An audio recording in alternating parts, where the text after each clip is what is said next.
የፌዴሪ ጠቅላይ ሚኒስትር ዶክተር አብይ አህመድ፣ ክቡር የፌዴሪ ምክትል ጠቅላይ ሚኒስትር አቶ ተመስገን ጥሩነህ፣ ክቡር አቶ አደም ፋራህ፣ የተከበራችሁ የጉባኤው ታዳሚዎችና ጥሪ የተደረገላችሁ እንግዶች፣ ክቡራትና ክቡራን፣ ሁሉም ፕሮቶኮል እንደተጠበቀ እንደምን አደራችሁ። እንኳን ወደዚህ የመረጃ ሉዓላዊነት ለፖሊሲ ነጻነት ሀገራዊ ጉባኤ በደህና መጣችሁ ማለት እፈልጋለሁ። በዚህ መንገድ ዳታን የመሰብሰብ ዳታን የማግኘት ከዳታ በሚገኙ ኢንፎርሜሽኖች ለውሳኔ ብቻ ሳይሆን ልካችን ያለንን ለማወቅ ለመገልገል የበቃ ነው በብዙ ሙያተኞች ድካም፣ ጥረት፣ ልፋት ስለሆነ እነዚህን ሙያተኞች ለዚህ ቀን ስላበቁን አስቀድሜ አመስገን እፈልጋለሁ።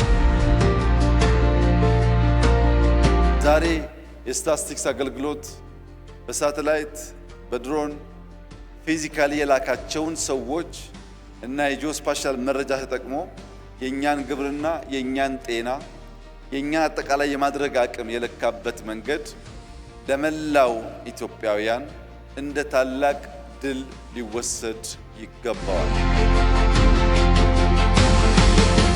ይህ ስራ እንዲሳካ በእውቀት፣ በገንዘብ፣ በጉልበት ያገዛችሁ የተሳተፋችሁ ዜጎችና አጋሮቻችን በሙሉ እንኳን ደስ ያላችሁ።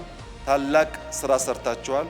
ይህ ስራ ቀጥሎ የኢትዮጵያ ብልጽግና ሲረጋገጥ እንደ አንድ ማይልስቶን ይህንን ቀን የምናወሳበት ጊዜ በቅርብ የሚደገም እንደሚሆን ተስፋ አድርጋለሁ። ስለነበረን ጊዜ፣ ስላሳያችሁን፣ ስለ መረጃው፣ ስለ እውቀቱ በእጅጉ አመሰግናለሁ።